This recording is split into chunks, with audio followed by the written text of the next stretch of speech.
heard this one? Good.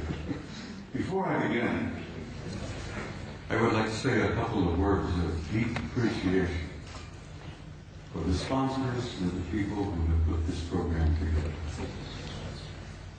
I have been involved in speaking publicly all over the planet and all over the United States.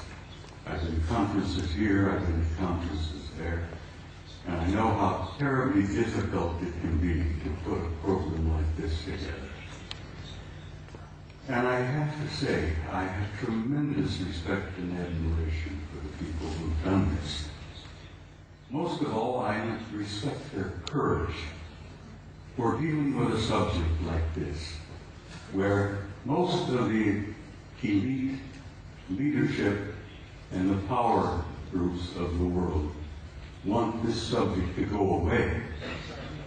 And these courageous young men who have put this together are brave, and they deserve my respect and your admiration. And I want to say I thank you because I know what you've done.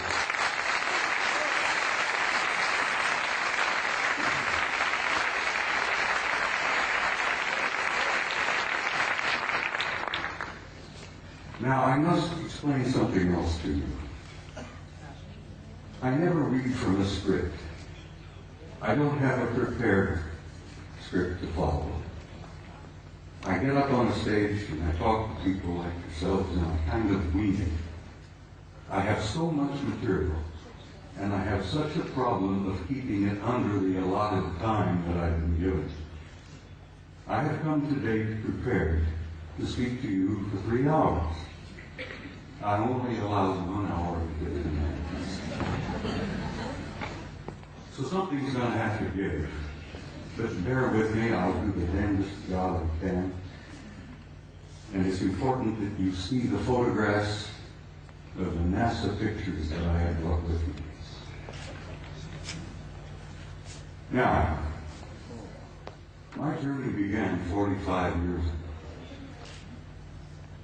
I began a journey that if I had known then what I know now, if I had known the pain, the anguish, the heartbreak that I was going to experience over these 45 years, I might not have started that journey at all.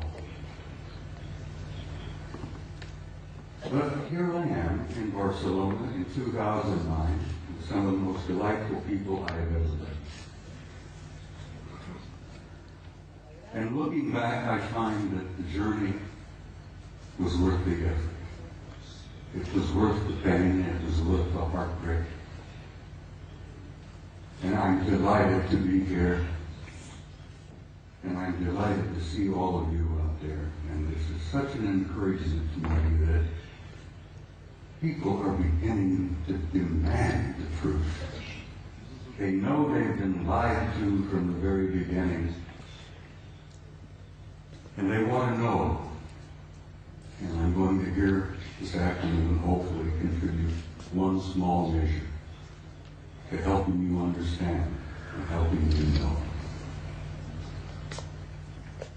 Most of my adult life, or most of my first part of my adult life, I was a professional soldier.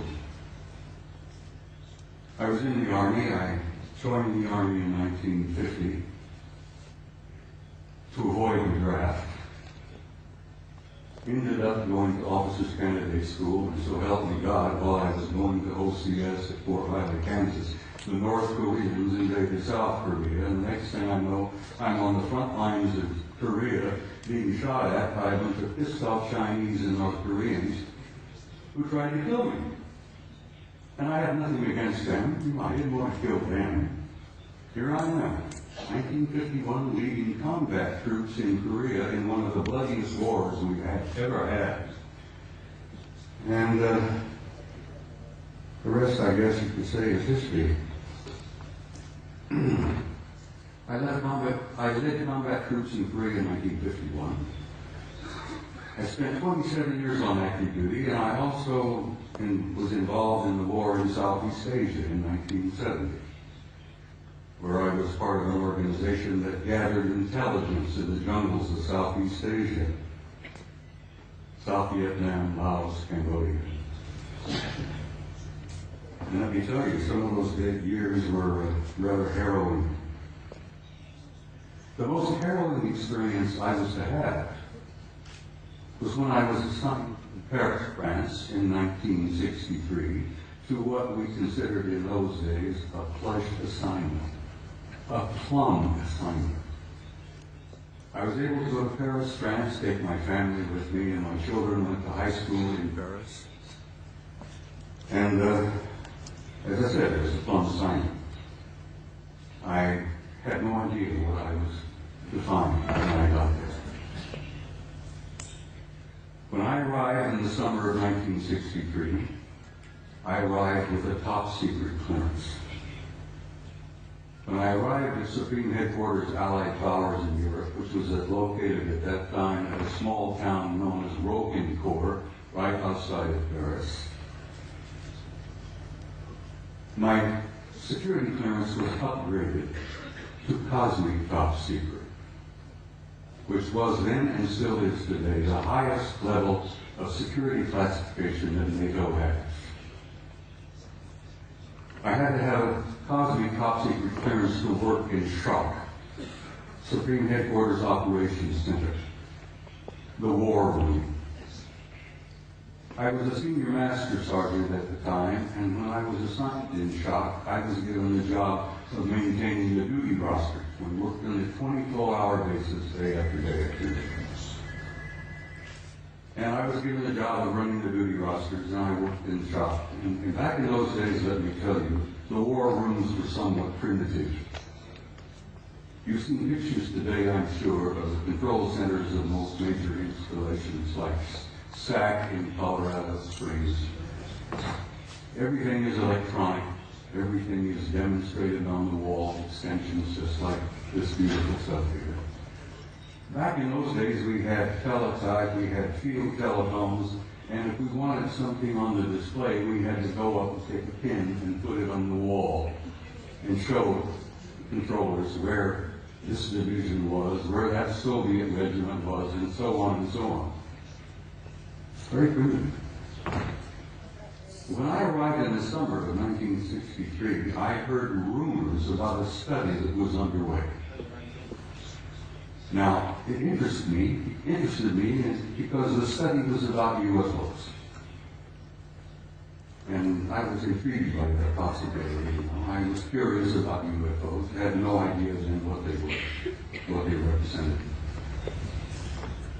But we used to discuss this in SHOC, in the war room. The study was underway. What was it about? What happened? Well, it appears that on the morning of the 2nd of February, 1961, World War III almost began. And it was involved in the flyover of large numbers of circular metallic craft, flying in formations, very obviously under intelligent control.